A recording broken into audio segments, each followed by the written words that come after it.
Hey, it's Jeremy from Jeremy.net.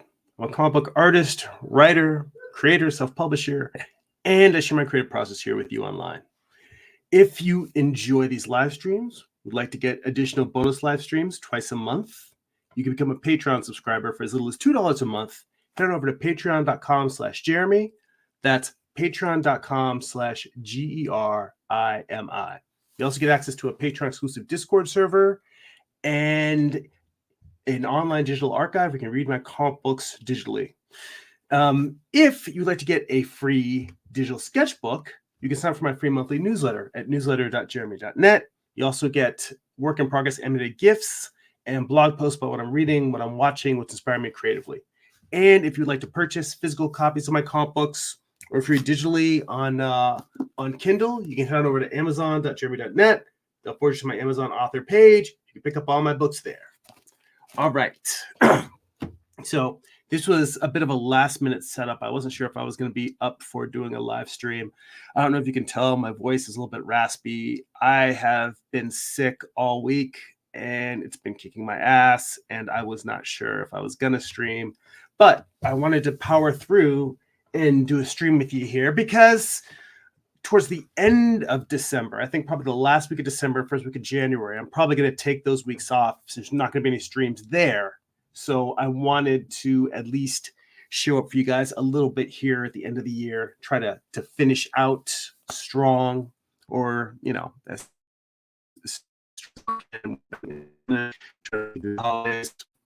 so I hope everyone is doing well. Updates. I obviously being sick, I haven't done anything creative this week, so I've definitely not gotten any parts done on writing the next book. So we're not working on that today, but we are continuing with this. And I will tell you, I do feel like it actually is coming along somewhat. This is that Greek mythology piece that I had been working on for ages. And here we're just sort of like blocking in color. So I have a layer inside of this file that has my finished color thumbnail. I kind of turn that on and off to look at for reference. And yeah, it's just a matter of just recreating this in the final piece. That can seem a little bit tedious when you're doing this kind of work and you're just going through and just adding color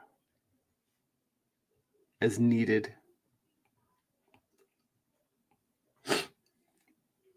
But, you know, I try not to get too obsessed with the tedious stuff and just think about enjoying the process. Oh, hey, Amar is in the chat. He says, "What's up, dude? Happy Sunday. Happy Sunday to you, brother." And he says, "Back to the Gorgon stuff." Yes. I'm going to just kind of chomp away at this piece until I get it done.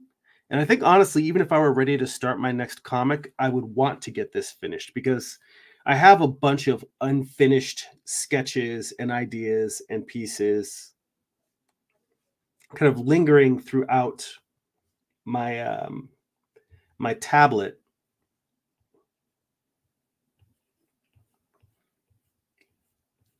And I like to finish what I start. I think that's one of those things that determinedness, that doggedness to want to finish a project that you start is what has got me to complete Morningstar. It's what's got me to complete my first book, Eye of the Gods. When I leave something unfinished, it just gnaws at me mentally, which, you know, I'm not saying that that's a healthy attitude or a healthy way to be. But what it does is it focuses me and it forces me to push onward and to bring something to some level of completion.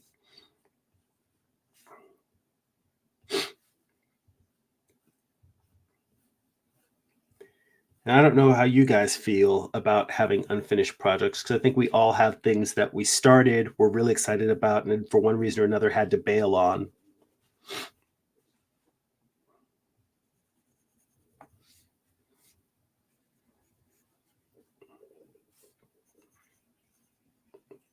And for some people, it's not a big deal. You win some, you lose some. For me, I just feel like if I bail on all of the things that get difficult or have kind of like uninteresting phases, then I'm never going to get anything finished.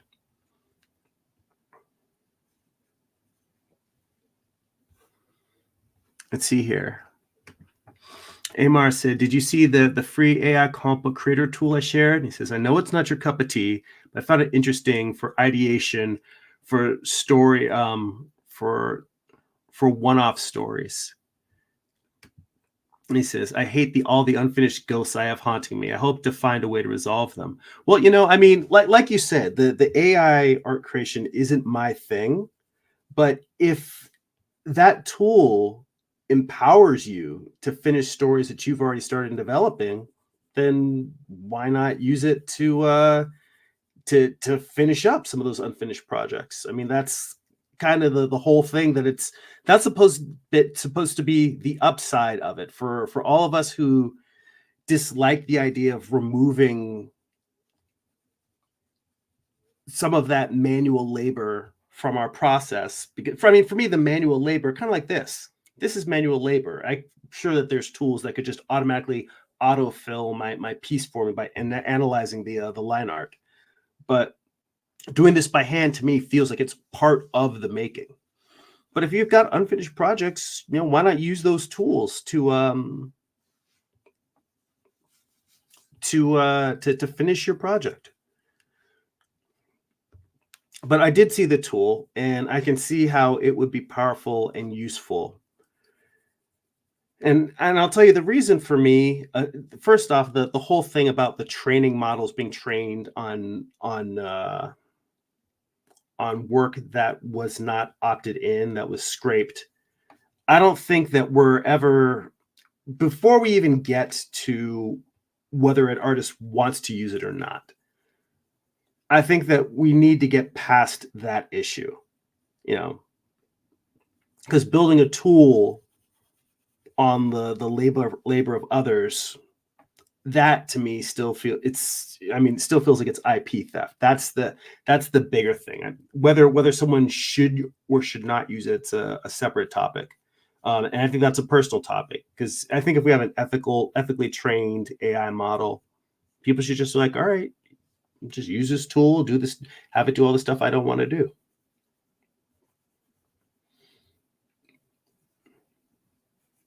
But I think that with you having unfinished ghosts, I mean, you're making progress on your project right now. And I figure if that's something that's going to help you get forward with the new story that you're doing, run with it.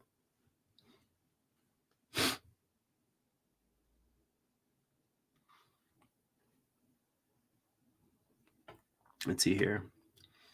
Amar says, I rewatched the Robert Kirkman story, talking about how he lied his way to success and used his lack of art skills and writing to his advantage to create an empire. Well, there you go. You could be the next Robert Kirkman.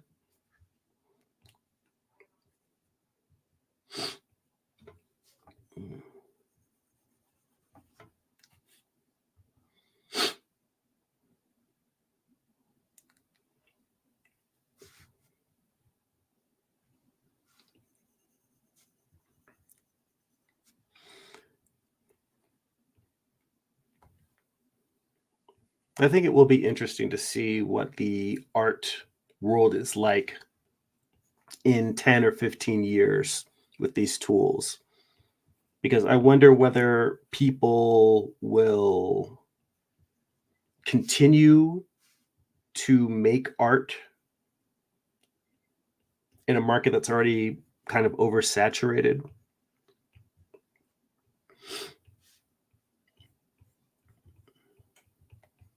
I wonder whether the audience will notice the difference or feel the difference between work that is generated by humans versus work that is generated by machines.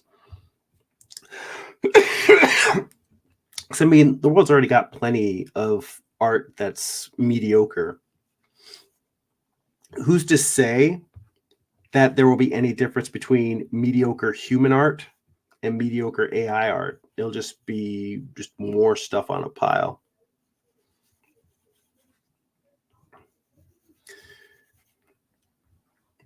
And I wonder what will motivate people to make art if there is a world where there is so much of it now and so much of it is generated by machines that it's no longer feasible as a career. Like the only art that will exist is like corporate art, because they're the only ones who can fund and bankroll. So there will still be like Marvel movies and DC movies and video games, but it'll like big corporations only ones are the only ones who could fund making work, and they're the ones using the tools and the machines.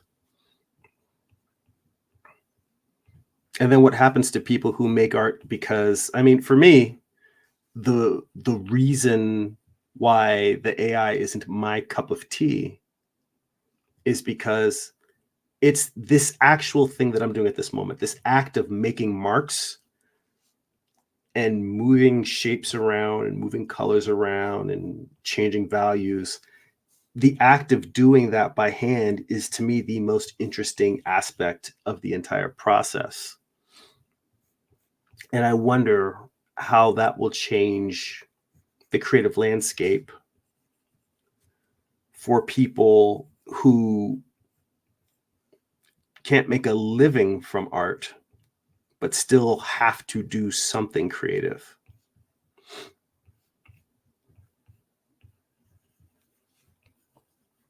It's almost like I'm wondering what will happen if we like blow it all up in terms of just the art industry and the creative process and the audience. It all just collapses. And what's left when you just have people who you have just corporations and people who have a internal compulsion to create and nothing in between. Because I think, for a lot of us, there's a lot of artists right now that are practical in the sense that, we want to make art, we also want to make a living, and they're doing commissions, or they're running well-organized crowdfunders, or they're creating paintings or comics or video games that they've done the market research to figure out this is where my interests cross over with a product that can be profitable.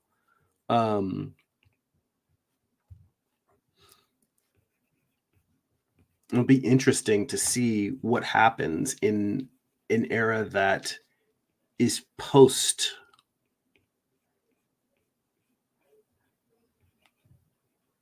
whatever this is. I don't know. I just feel like we're in an era that I just want to get past.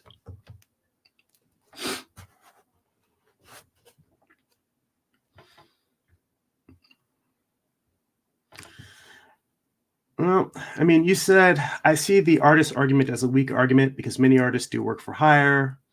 Look at many Marvel artists that never got credit monetarily for their work. Yeah, but see, that's the thing. You're saying because other people did dirt, it's all right to keep doing dirt. I fundamentally disagree that because wrongs were done in the past that we should repeat those wrongs. I just categorically, that single statement, I know that you're going on to say more after that. That single statement I cannot abide by. And I don't blame you for having a different opinion. I think that it's good that we have different opinions, that we can talk about these things and discuss them. But that statement unto itself, I can't rock with that.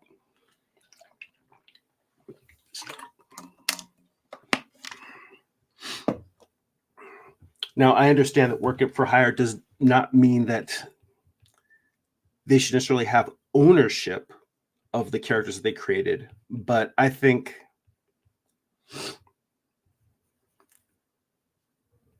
that creating a world where people have a higher incentive to create better work,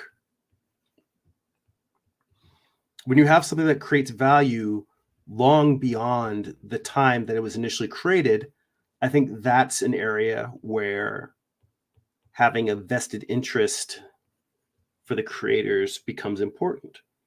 Like, for instance, kind of like, I can't remember what it was where I think it was Chris Rock had a bit where he talked about, when people go to a restaurant, when you leave the restaurant, they don't owe you a steak. And that's true. But I think by the same token, the restaurant is a singular experience. You go, you pay, you eat, you leave. But if that food continued to fill you up over time, just from that one experience, if it continued to provide value for the customer, that's where it changes. It becomes something that has a life beyond just its initial experience.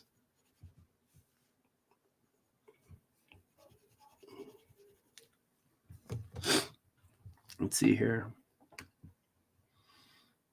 He said most people complaining willingly put their artwork on the internet when they should have known once they put anything online, it will open contests for even regular people to do nefarious things. But see, that's the thing. You said nefarious things, and it's like it comes back to doing dirt because dirt was already done. That's the thing that I still have trouble with. He said every generation has had advances in technology or techniques that are perceived as cheating or nefarious. I mean, that's the thing. I don't think that camera obscura was cheating. Using a Lucy or a Lightbox to trace, I don't think that's cheating. I don't think using photo reference is cheating. I can understand the mindset that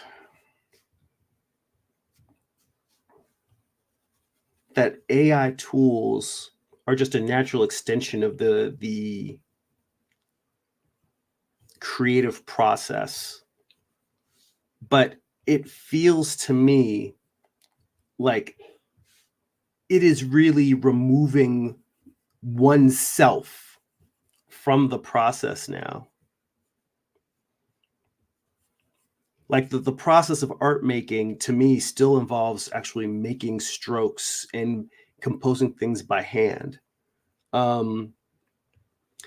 Composing things by word is still a creative process, but it's art direction. At that point, when an art director goes to a human being and describes, no, make this higher, make this darker, make this bluer, move this around, make the composition wider. We need the frame wider. That's all art direction. It's a creative process. But I don't think an art director, if you look at an album cover, it'll mention art director and then it'll say illustrator because they're two different things. The person who actually makes the strokes is the person who actually made the art. And I think in this case, you're looking at art that is art directed, but has no artist, or rather it is an assemblage of the work of many artists. And I think that's the thing that a lot of people, have difficulty with, is that it's not, the process is no longer, it's removing the artist from the process. Or rather replacing it. That's the thing. It's replacing the humanity of the process. And I think that there's some things that don't necessarily need to have humanity. I don't think spreadsheets need to have humanity. I don't think that,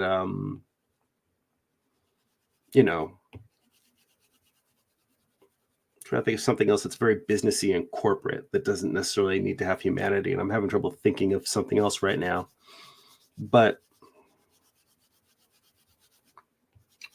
I think creativity is something where we would hope that there is some humanity in it.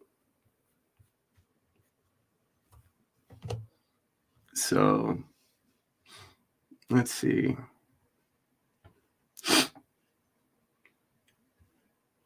I missed a couple.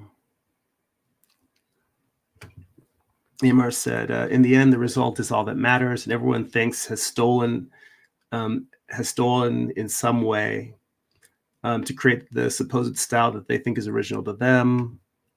The greatest artists have used methods that once people learn about is not always favored. He said, but I feel the artist side of things is out of our arrogance to think that we create everything using our hands. It's out of that pride that makes us feel good when we create something without cheating. But you don't think it is cheating, but for the art purists, they do think that way. Let's see here. La Chancellor says an art director is the brainstorming guy while the artist is the writer. Neymar says, I don't support the acts of people doing what they have done, what they have to using other people's IP to make a living, but yet those same artists complain about AI when they're all stealing as well. And the Chancellor says, technical documentations. Yeah, that's another thing. Yeah, doesn't necessarily need to, technical documentations wouldn't need to be creative. Yeah, but the going back to Amar, the thing you said about you don't support the acts of other people doing what they have using other people's IPs, all of this comes down to other people got away with it, so I should be able to get away with it. And that's the whole thing, that all of this,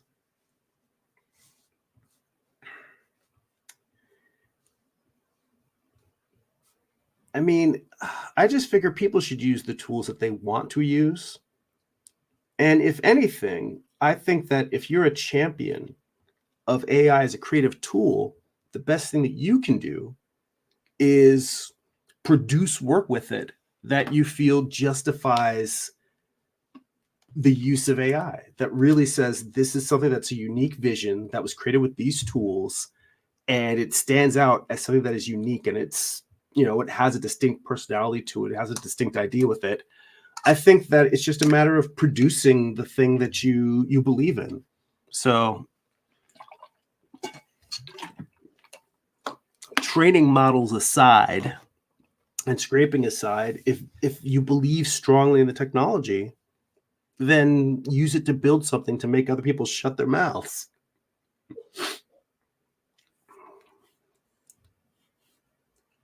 Let's see here.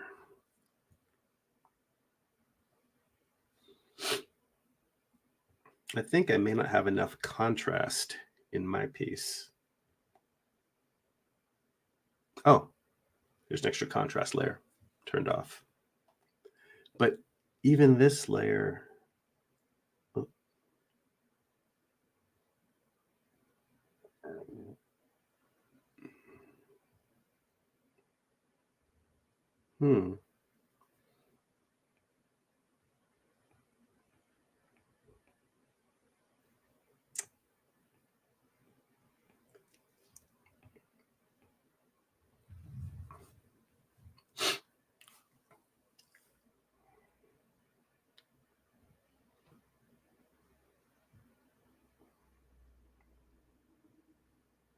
maybe I should just keep blocking in the flat colors and then just work the values from here, because as I'm looking at this, I realize I'm getting a little bit too caught up all these little details. Let's see here.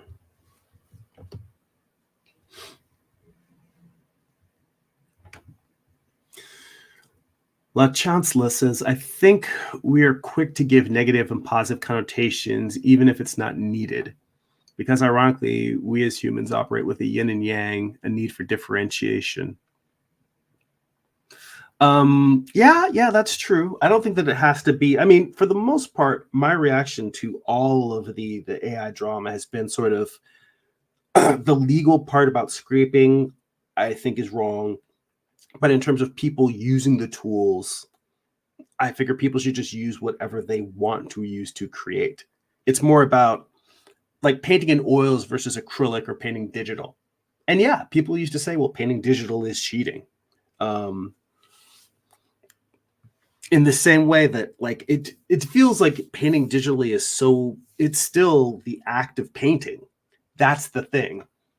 Whereas creating an AI illustration isn't painting. It's still not actually making brushstrokes. I think that's where the divorce between the two for me happens.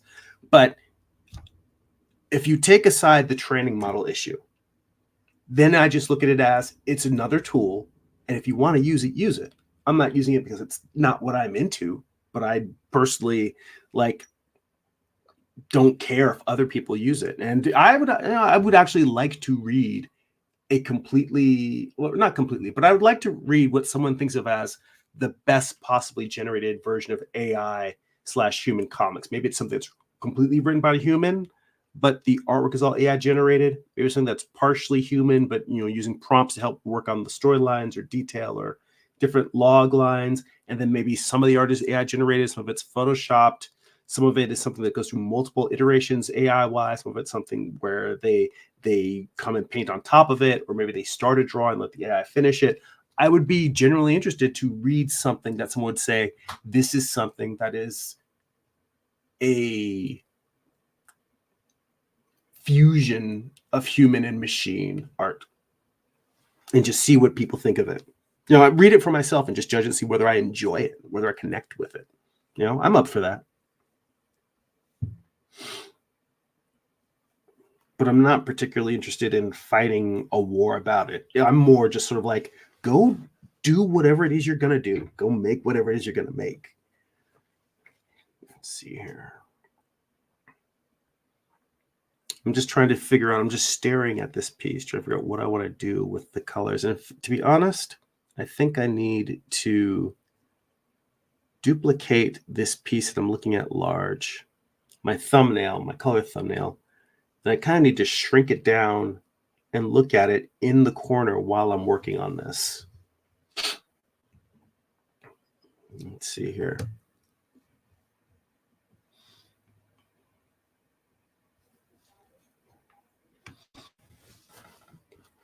Let's see here. Amar says, I think people should not be so uptight about it is all. Says, I agree, because people are doing that. It will come to that point. It says, I'm sure movies and other things have already been created without everyone knowing it. Well, I know I was watching the opening of Marvel's Secret Invasion, the Nick Fury miniseries. And when I watched the intro and immediately I was like, this should look like Midjourney. Sure enough.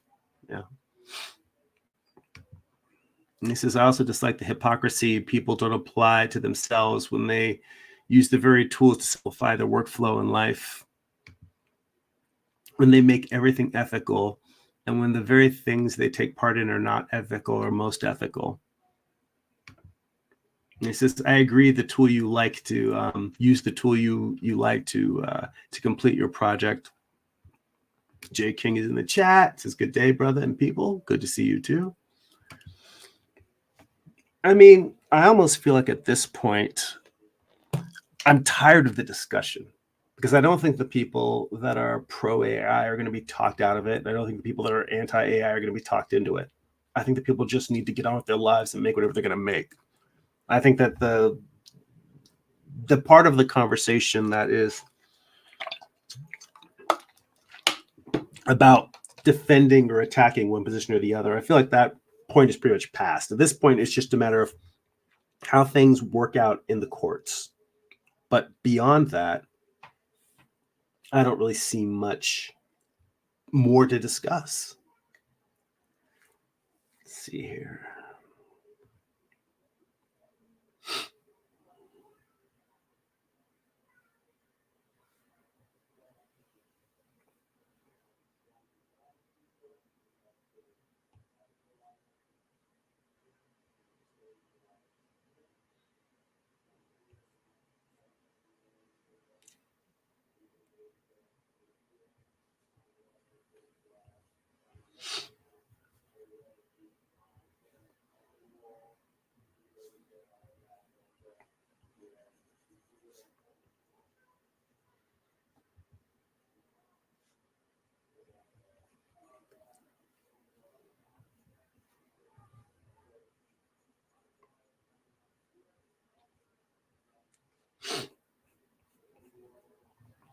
Let's see here. Imar says, I just wish more artists from whatever area in art, performance, traditional, or digital would get over it. This is, they've been conditioning people for this day for about 100 years.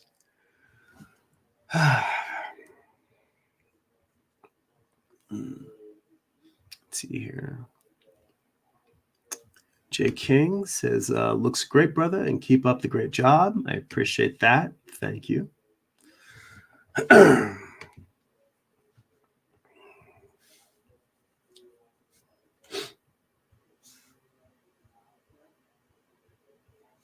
Well, I think the real question, honestly, I think if we move beyond the discussion of art, let's get beyond that for a minute and just talk about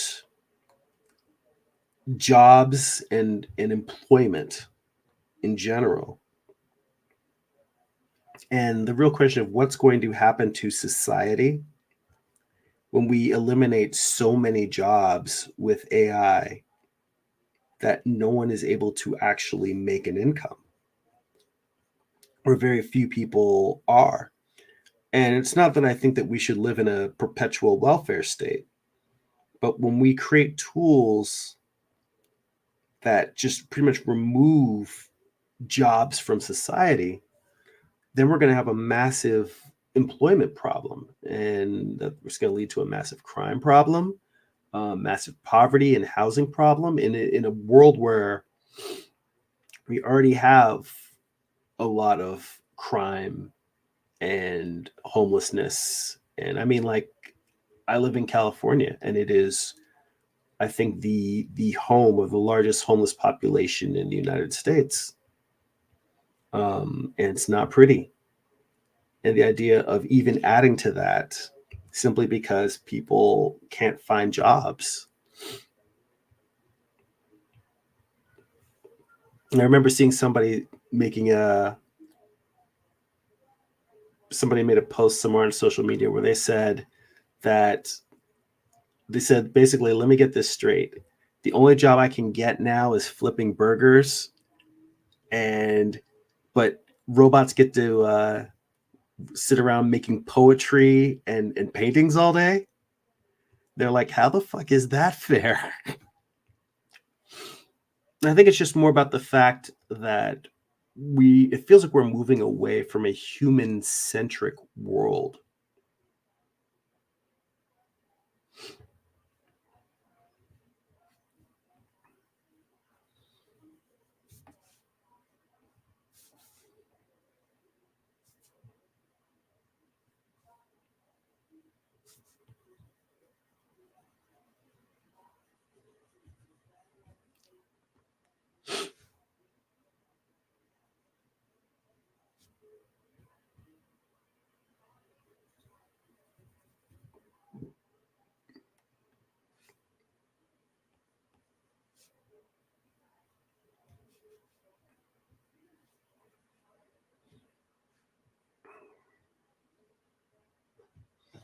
Let's see here.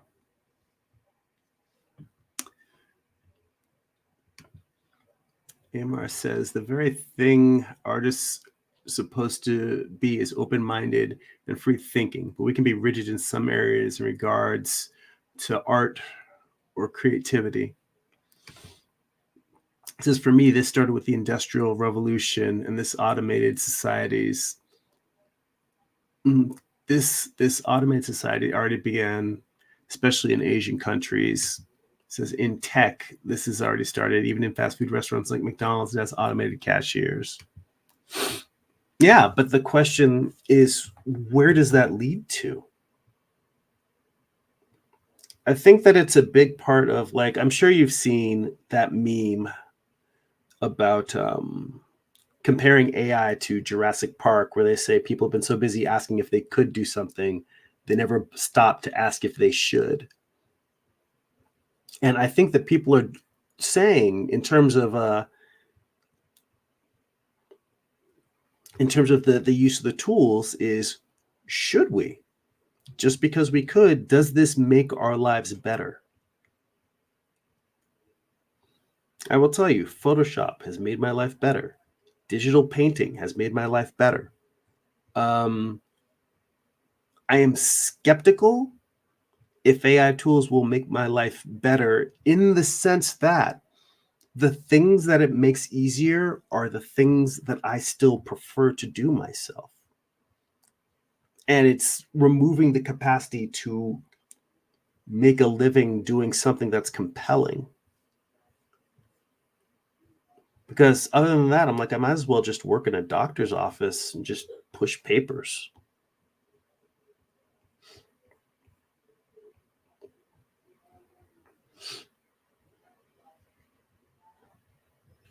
The act of prompting for me has no creative joy for me. That's the thing. And I think that there's, you know, oops, that's not good.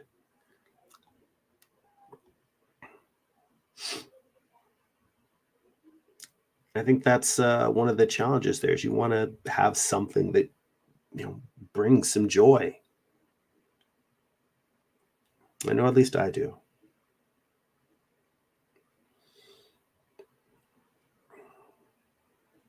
I mean, that's a good question. I've talked about this with my wife because, she says sometimes I'm a bit Pollyanna-ish.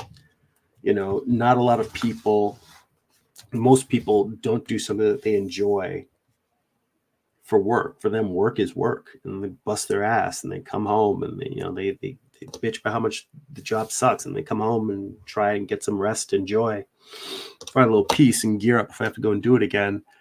Amar, out of the different jobs you've had in your career, how many of them have you genuinely enjoyed? Or actually, have you ever had a job that you could honestly say was fulfilling? Because I know that the entire time I've worked in the toy industry, it's had its ups and downs and challenges, but the actual work unto itself, the design work, I find fulfilling. And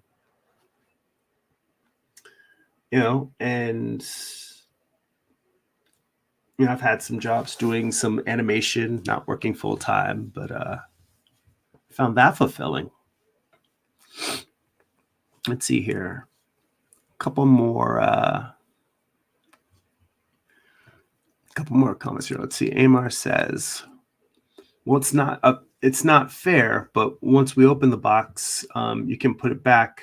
You can't put it back, especially since the corporations see the way it can bring more profit for them. He says, using filters in Photoshop and other 2D apps was AI for me. Any tool that takes the process away is AI for me.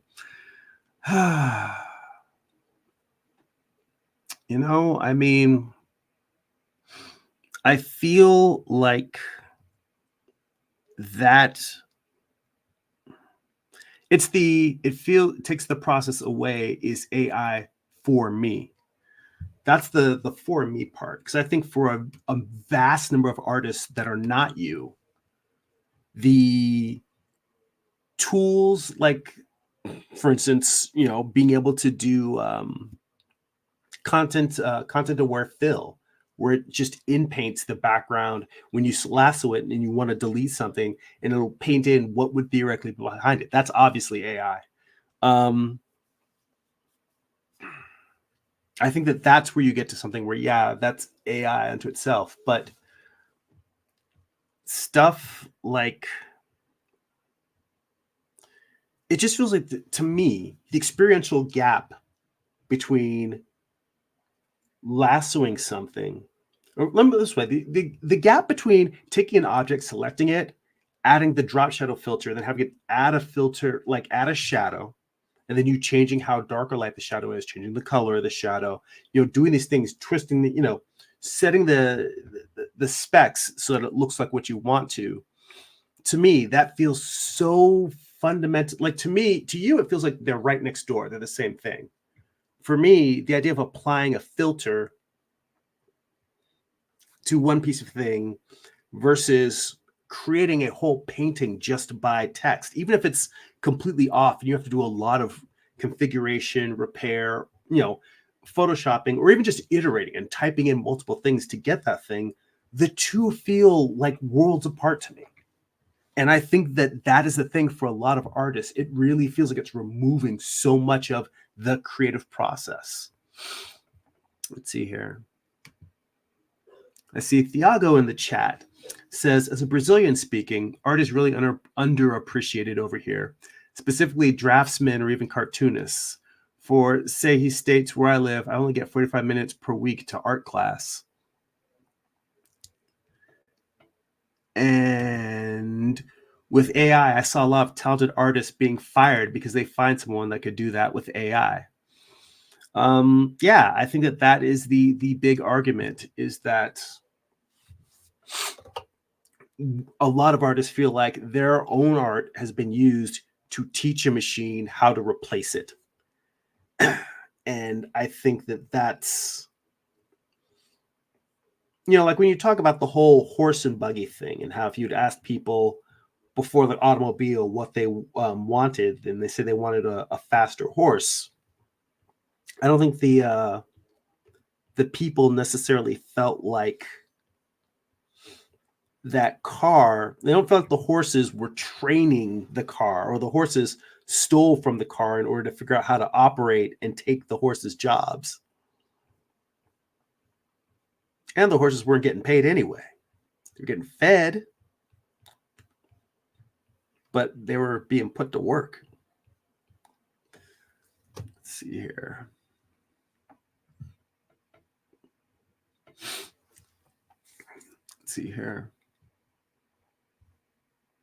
Amar says, I enjoyed teaching. He said, because I felt like I was giving the students something in a way I could reach certain students, and maybe they could do what I could not in my point in lifetime.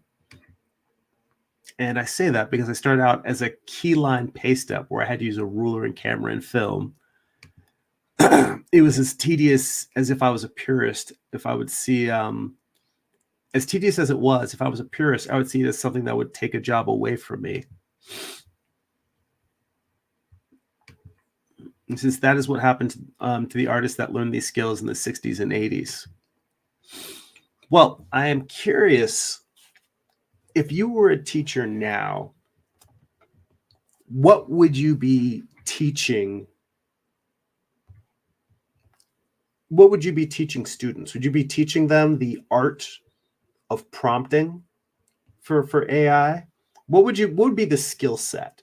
Like if you were going to have an actual art class, if you were a teacher right now and you were like, all right, this is an art class to prepare you for the future of art, what would be like the course curriculum? What would be the 3 to 5 skills that you would want to teach them?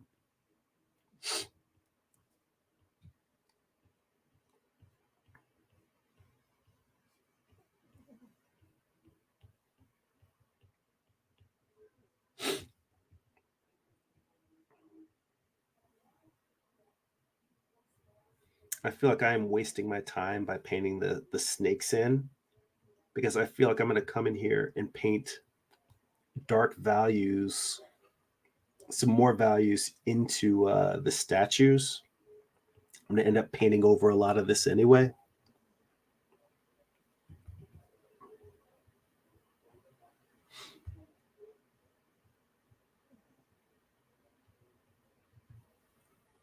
But I'm doing it simply because I'm not sure what the best way forward with this piece is at this moment. So I feel like I just need to keep laying color in and moving it forward until I get to a point where I look at it and say, oh, wait, this is what it needs next. Until I hit that, I'm like, let me just keep adding to this.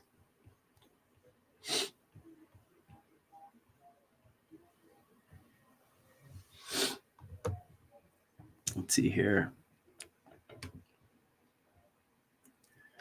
Thiago says, and as a person that is getting a degree in art, I feel unsure about the future because we try so hard to do everything great, but the society is getting so immediate, and I am 21. I honestly, I wish I had something wise to tell you. I don't even know what the future is going to be like for me in 5 or 10 years. I can't imagine what the art world is going to be like for you in the future. Obviously there's going to be a huge creative revolution in terms of AI. It's going to transform 2D art, 3D art, animation.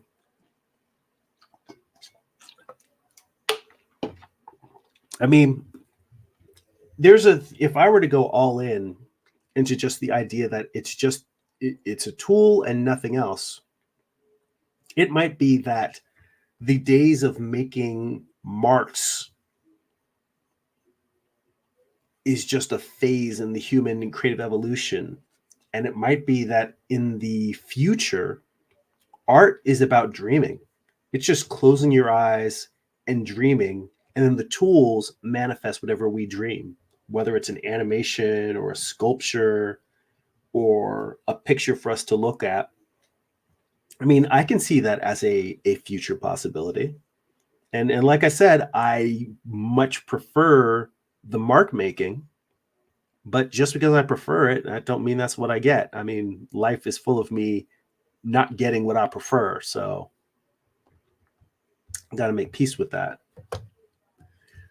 But let's see here.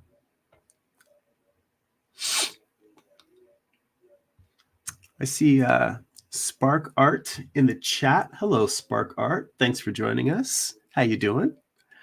I see James. He says, I wasn't sure if you'd be streaming today, but I saw a notification earlier and thought I'd join in.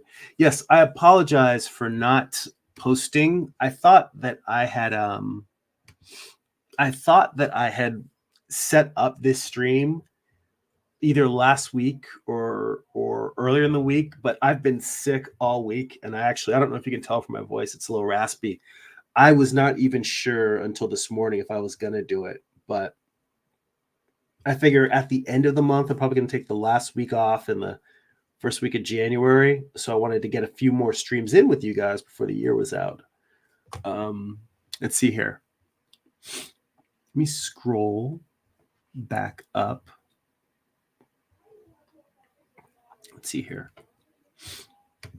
Amar says, all those artists in commercial art lost jobs, especially those that didn't learn new tech related to commercial art and desktop publishing. I was teaching visual communications. If I was teaching now, the first skill I would be to learn how to run a business and have a business mindset, learn marketing as if it's blood.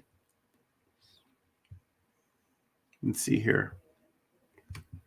I'm going to come back to that in a second, but Spark Art asked, do you have any tips for taking breaks in art? Like what we should think about when we take breaks? Well, I think that's going to be something that is going to be different for every person. And it's going to be different for every break because it depends. Sometimes you take a break because you have to, because there's family demands or work. Sometimes you have to put down creative work in order to do things that are maybe it's schoolwork that is not art related. Maybe it's family obligations. Maybe you just have to, make some money.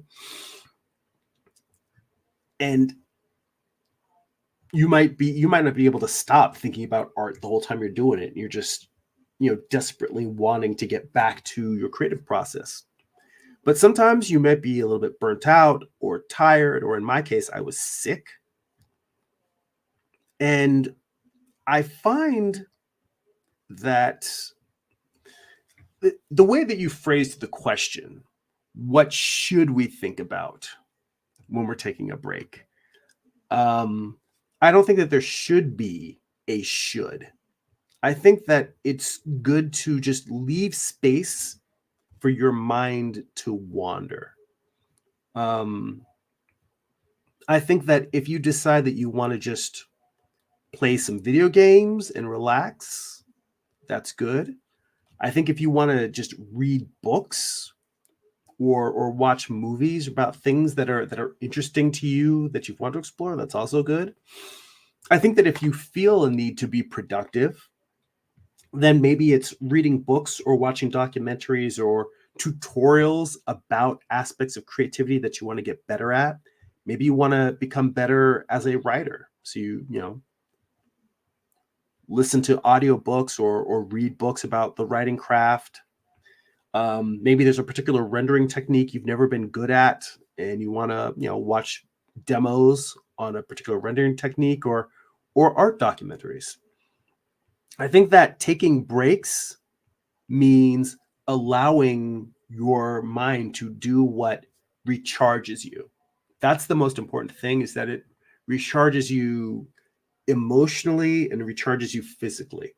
So it might just be exercising, going for hikes, taking naps, taking your dog for a walk, or playing with your cat, or whatever pets, going out to eat with friends and just catching up, sitting around, joking.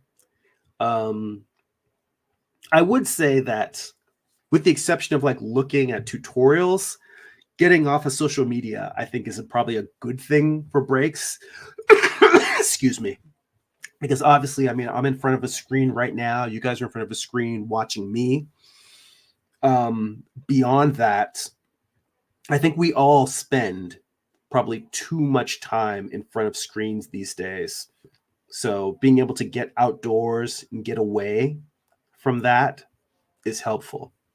But the most important thing is to think about what already brings you joy and relaxation and pleasure, and lean into those things. If you're going to take a break, really let your body and your mind rest. Let's see here. So going back up to the last thing we were talking about with Amar was about learning marketing, like it was blood. He says to learn fundamental skills related to the area of art you want to specialize in. Let's see here. James says AI can't substitute for creativity, though. Well, I mean, that's the big argument. I think that because we live in a world where a lot of the stuff that we consume, maybe because of a corporation, because of whoever might be running it, or whatever the marketing goal of that project is, maybe a lot of the creativity has already been, squeezed out of it. So who knows? It might be that maybe AI can fake creativity. Maybe it can imitate creativity. It can regurgitate other people's creativity. And I think that that's the other thing. When we talk about the fact, the argument that all artists look at influences and reference and remix it in themselves, and we as humans are just doing what AI does. I can't say that there isn't some analogy there, but the idea of creativity is that you take all of those things and you eventually make something new. And I think that the statement about that AI cannot fake creativity, the argument is that all it can do is the regurgitation part, and that it never does the new. And I think that's part of the argument against relying too heavily on those tools. Let's see here. Lamar said, this is going back to him. For those that are just coming in, I asked him if you were teaching today, you were teaching art students, what he would teach them. So the start was teaching them about business and marketing, learning fundamentals, learning the fundamentals in terms of the actual area of art that they're interested in. And then I would find out what is the end goal for each student or artist. And then the fourth thing I would say is, if you acquired all the knowledge and skills for the first three things, then I would teach them the tools needed to obtain these goals. Using varied methods from traditional, digital, even AI, then mentioning the pros and cons of each. So, and lastly, I would tend to teach time to remove pride and ego and figure out what the real end goal is. Well, when you talk about removing pride and ego, I mean, I still feel like I don't know why we shouldn't take pride in our work. And I think ego is something that can be a bit much in terms of like thinking that you are special just because you are you. But I don't think there's anything wrong with having pride in your work. I think if we didn't have pride in our work, then we probably wouldn't create it. I mean, for me, I like to for me, I love the creative act. I love the creative process. That's why I create. But the reason why I actually make products, prints, comic books, is because it's twofold. I do want to share what I've created to see if other people resonate with it.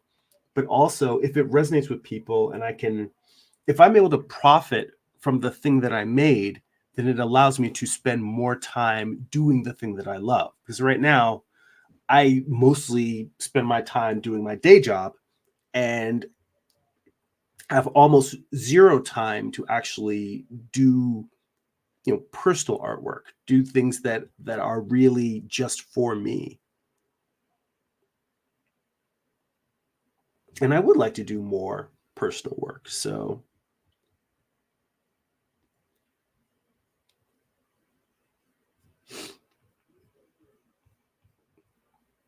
that's sort of the big in my case, the big motivator is just wanting to not move beyond, but wanting to be able to have more time to be in that place where I'm connecting with the universe by creating.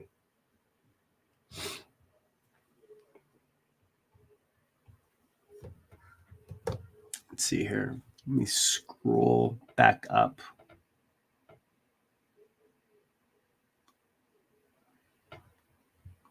James said, I know you talk about color a lot. Earlier, I was thinking about how skateboard graphics tend to have colors that complement one another.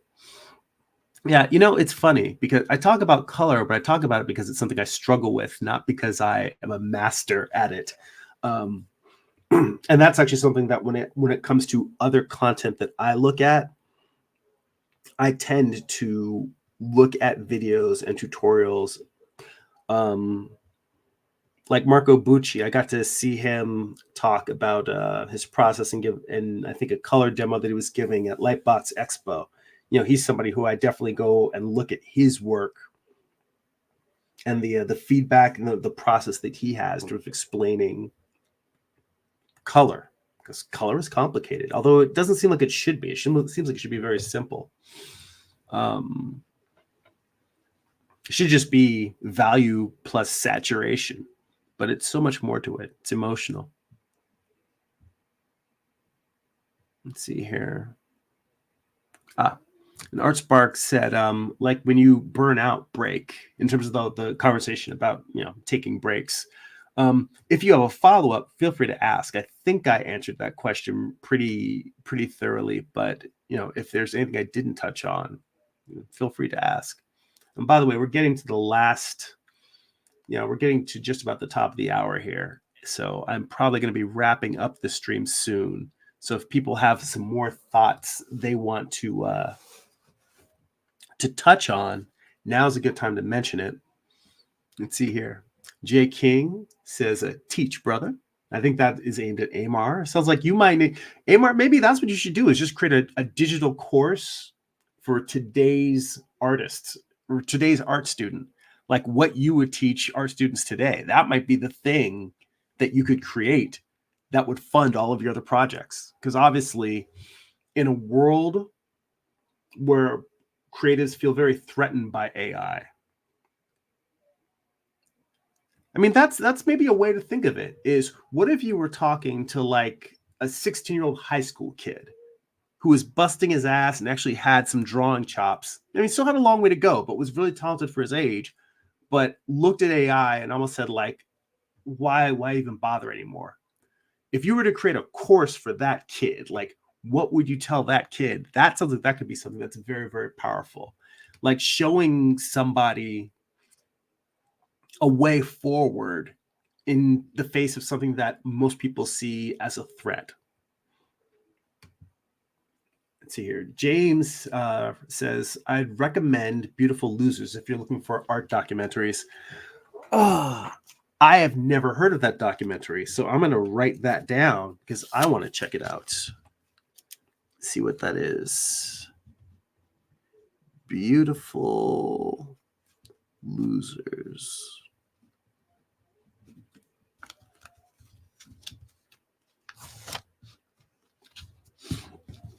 I just recently watched the documentary on the dark art fantasy artist Chet Zar. His documentary "I Like to Paint Monsters." It was on Tubi, and I watched that over the weekend and loved it. Let's see here. But I mean, I already love his art, so it was more of me just sitting and enjoying. So James says, right, I don't like sitting around all day, so weekends are a good time for me to go outside. Let's see here.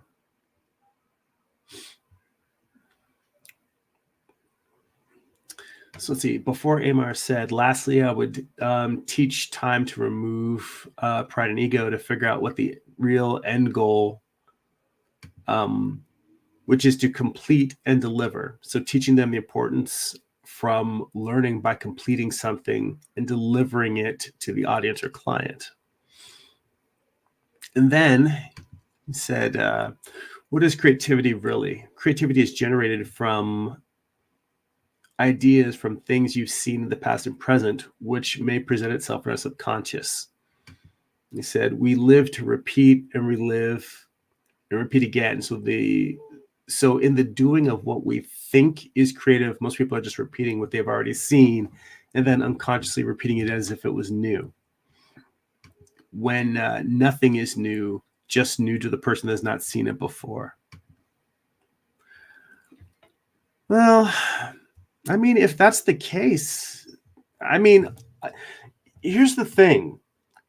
A lot of your arguments about how nothing is new and creative and interesting, I know that you're an extremely creative person, but it really sounds like what I hear from the arguments you make is it sounds like someone who doesn't actually have any interest in the act of making art. So, I mean,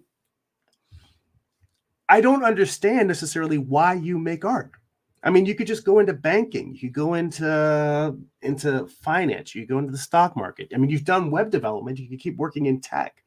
I mean, you could just be an entrepreneur, just create apps and create businesses. I don't understand, like, if the idea is simply the most efficient way to create a product, which is why AI is so powerful for artists.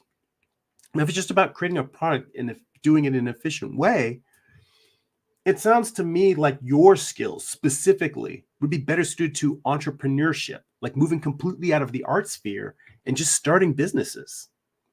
Why do any of this at all?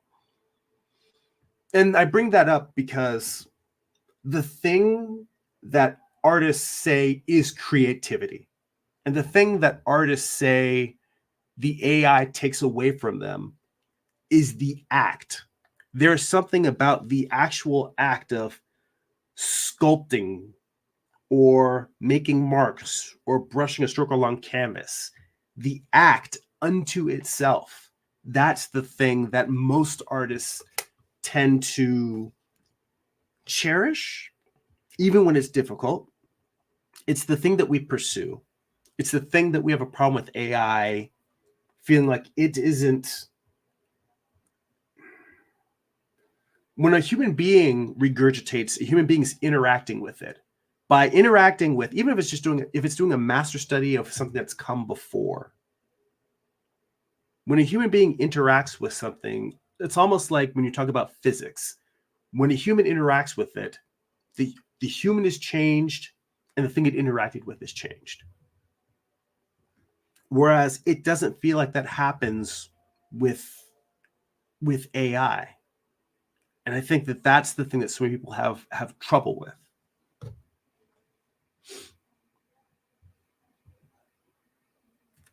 Let's see here.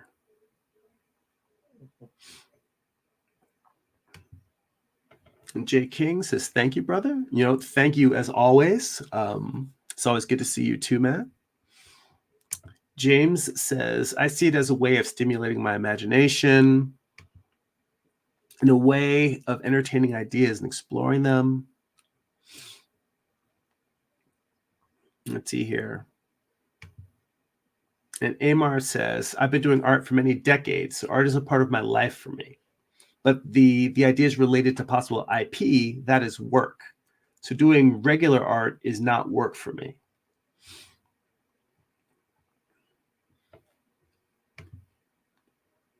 Oh, but the question about like what you would teach a young person. And it says, I would teach him or her that AI is not the villain, but you can become the superhero by understanding every tool as it relates to art creation. Then using those tools would be to your advantage, not your detriment. Okay. All right.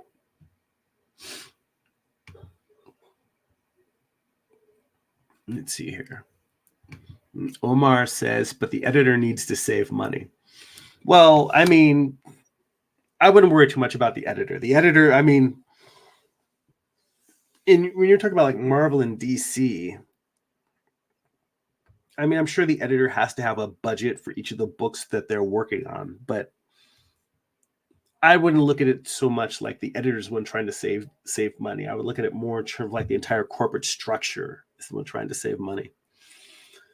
All right, guys. Like I said, I've been a little bit under the weather. I'm starting to lose steam here. My voice is kind of, I don't think it can take much more of this. So I think we're gonna have to wrap it up here. But you know, Amar, I appreciate that you're always willing to share your thoughts on AI art and the fact that even though you know we don't necessarily see eye to eye on these same things, I respect your opinion and I respect where you're coming from. So I appreciate the fact that we can always have this back and forth. I don't think that this is one of those things where either one of us is ever going to turn around and have the idea or the view of the other. But I also think that having the conversation continue is kind of the most important thing. So I think that once someone just shuts the door and says these people are good and these people are bad, that's not healthy. That is the opposite of creativity, regardless of what one thinks the nature of creativity is in one way or the other. Just shutting down communication isn't the way. So, you know, I appreciate you talking about this with me. So, all right. And let's see here. Amar says, I would encourage them to be open to all possibilities because as an artist, you have to be flexible and not inflexible. He said, thanks for the stream. And if you don't stream again before the holidays, you have a great holiday. I appreciate it. The same to you. And I think that I'm probably going to have one more. Well, actually, no. I tentatively might have a midweek stream on Wednesday evening. So I got to reach out and confirm. And when I confirm, I'll post a link. If it ends up not happening, then not a big deal. But we'll have a friend I've been meaning to catch up with online. So, you know, we're going to try and use the internets for that magic. But all right, guys, back now to the big screen. And let's see here. So if you enjoy these streams, would like to get additional bonus live streams twice a month, you can become a Patreon subscriber for as little as $2 a month. Head over to patreon.com/Jeremy. It's patreon.com/GERIMI. The bonus live streams we do are something that's called Art Book Study Group, where we do deep dives in some of the best art books around, try to suck out all the knowledge we can. We've been doing a long-running series on Walt Reed's The Figure, and we're going through page by page, doing studies, sketches, analyzing, looking at what works and why, and looking at places where we can all expand our skill and our growth. There's hundreds of hours of videos, so if you become a Patreon subscriber, you'll immediately get access to all of those videos. You can go back and watch these studies. There's also some of George Bridgman, some Andrew Loomis, some Ken Holtgren animal drawings. It's a huge archive to go check out. You also get access to a Patreon exclusive Discord server where we share tips, feedback, work in progress, general shop talk, and more. And you get access to an online digital archive to read my comic books. If you'd like to get a free digital sketchbook, work in progress animated gifts delivered right to your inbox, blog posts about what I'm reading, what I'm watching, which inspire me creatively, you can sign up for my free monthly newsletter at newsletter.jeremy.net. That's newsletter.gerimi.net. And if you'd like to purchase physical copies of my comic books, or if you read digitally on Kindle, you can go to amazon.jeremy.net. You can pick up books like my first graphic novel, Eye of the Gods. It's a standalone psychological thriller about a man cursed with visions he cannot control. You can also pick up my most recent project, Morningstar. It is Lucifer's Fall from Heaven, told as a Western. It's an 8-issue series. Volume 1 contains issues 1 through 4. Volume 2 contains issues 5 through 8. Both have extensive back matter, character designs, script excerpts, thumbnails, photo reference, and more. I basically show you how I put all the books together. And if you go to the homepage of my YouTube channel, there are book flip-throughs, so you can actually see what's inside the books before you check them out. All right, guys, hit that like button. If you're a new viewer, please hit that subscribe button. Hang out. We do this most weeks, week in, week out, Sundays, 11 a.m. I might be changing up the schedule in 2024. We'll have to see how things go. Not the frequency, just the day that I'm doing it. So we'll see how things go. Things are in flux right now, but we will figure that out. All right, guys. That's it for now. Thank you, everybody, for hanging out. That's it for now. Go and also thanks for the love, James. He said all good reads. Appreciate that. Good looking out. That's it for now. Go be creative.